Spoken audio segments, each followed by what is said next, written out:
तुम लोग सिर्फ देखो, जब मेरा हो जाएगा उसके बाद बनाइएगा, बात समझे।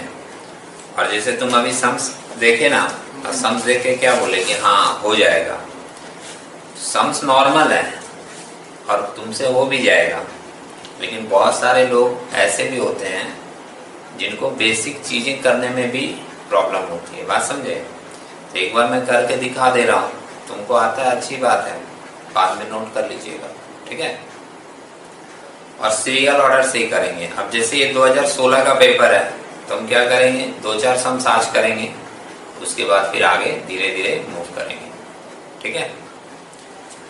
पहला जो क्वेश्चन था वो मैं क्वेश्चन एक बार पढ़ के फिर से बता दे रहा हूँ। आप पढ़े हैं अच्छी बात है, समझ गए होंगे, लेकिन एक बार मैं लाइन बाय लाइन आपको समझा दूँ, क्योंकि कंफ्यूजन होगा। अभी हम ही करेंगे ना, आप देखोगे आपको किसी किसी लाइन में होगा कि ऐसा क्यों कर रहे हैं। आपके विचार वहां पर अलग होंगे, मेरे विचार अलग होंगे, और जब विचारों में द्वेष आएगा तो तुम्हारे मन में कंफ्यूजन पैदा हो जाएगा, समझे। फर्स्ट लाइन देखो क्या लिखा है, answer the following question, alternative to be noted. A, B and C are partners in a firm. Their capital balance as on 1/1/2014 were rupees 50,000, 40,000, 30,000 respectively. ये जैसे बहुत कॉमन क्वेश्चन लग रहा है, ऐसा रहता है। 3 पार्टनर हैं और कैपिटल का बैलेंस दिया हुआ है 50,000, 40,000 और 30,000। Prepare profit and loss appropriation account for the year ended 31st December 2014 after considering the following information. Profit and loss appropriation account एक बनाना है। इंफॉर्मेशन क्या क्या दिया है, इंटरेस्ट ऑन कैपिटल दिया 10%, से जानते हैं सब लोग, डेबिट साइड में दिखाया जाता है। A will get a monthly salary of rupees 800 का एक मंथली सैलरी मिल रहा है ए को। Net profit before considering the above rupees 50,000। Net profit एक दिया ही रहता है, क्योंकि सबसे पहले हम लोग यहीं से सम शुरू करते हैं। इसके बाद लिखा है 10% of the profit is to be transfer to general reserve. Profit का 10% ट्रांसफर करना है जनरल रिजर्व में। अब यहाँ पर एक क्वेश्चन अराइज हो जाएगा, कौन से वाले प्रॉफिट का। अब ये जो कौन से वाले प्रॉफिट मैं बोल रहा हूँ, जब कैलकुलेशन में लिखूंगा तब देखिएगा कौन से वाले प्रॉफिट की मैं बात कर रहा हूँ, समझे।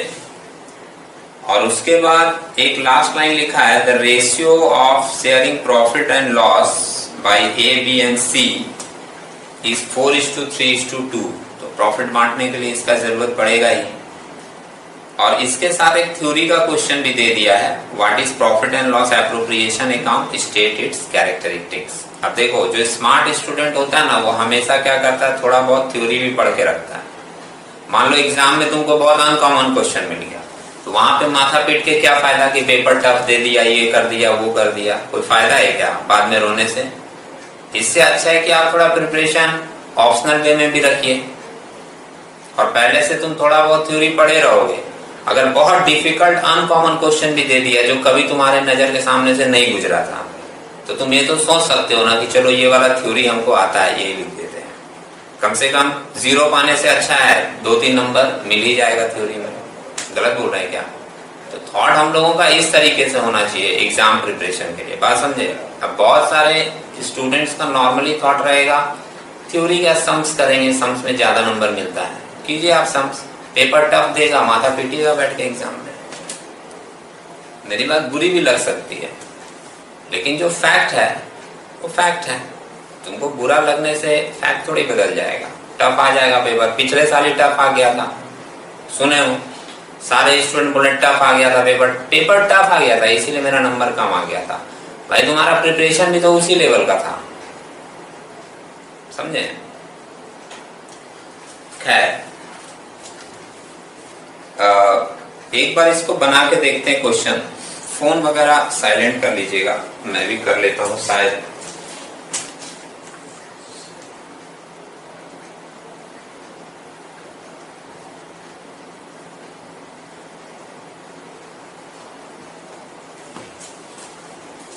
फोन वगैरह साइलेंट नहीं रहने से बीच में दिक्कतें आ जाएंगी, है ना। चलो अब इसको एक बार बना कर देखते हैं। 2016 का पेपर है, 2016, और ग्रुप ए नहीं, पार्ट ए लिखा है, क्वेश्चन नंबर 1 कर रहे हैं।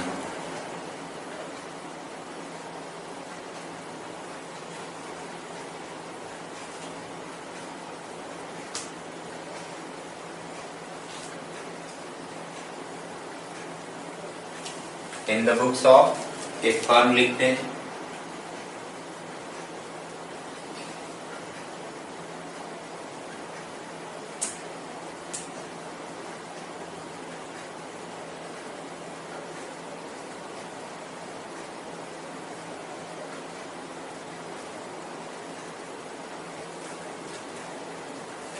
Profit and loss appropriation account,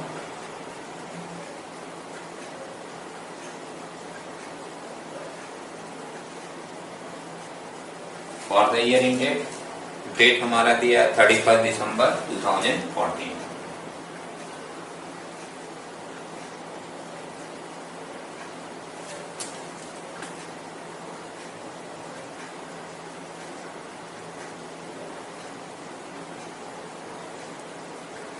₹2 रख लेते हैं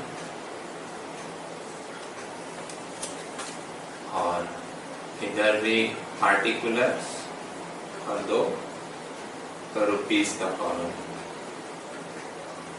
इधर क्रेडिट साइड है। फॉर्मेट आप लोग ड्रॉ कर लीजिएगा पूरा, ठीक है। सबसे पहला लाइन क्या लिखेंगे? क्रेडिट साइड में हम लोग नेट प्रॉफिट लिखते हैं, लिखें by net profit BD.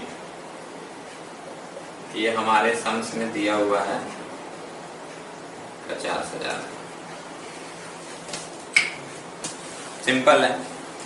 Interest on capital दिया 10% और कैपिटल है 50,000, 40,000 और 30,000। तो इंटरेस्ट ऑन कैपिटल हम लोग यहाँ दिखाते हैं simply to interest on capital.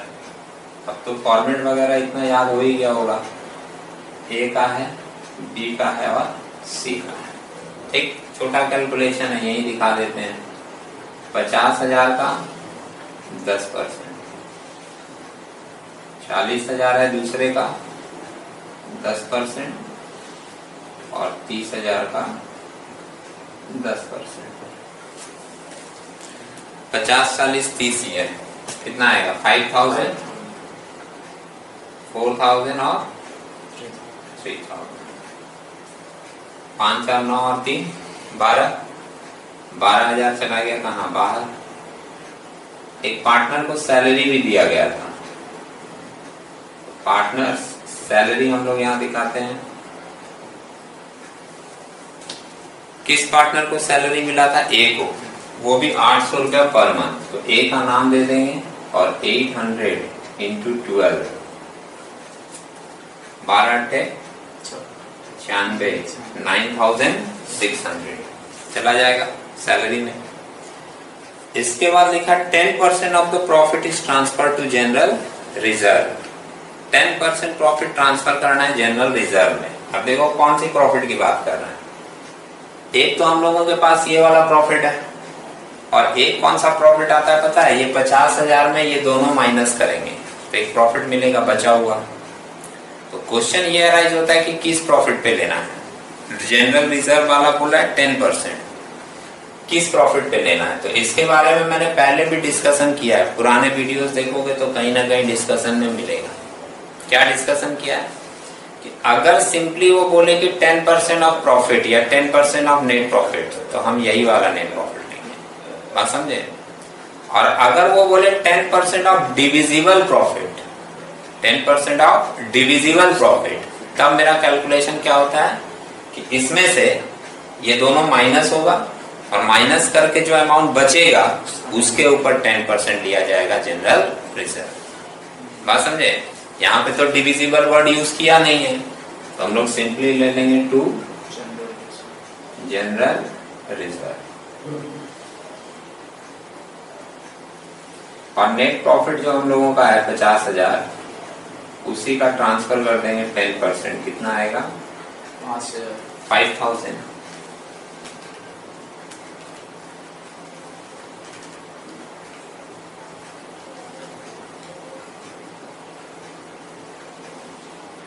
Partners capital account और प्रॉफिट निकाल देंगे।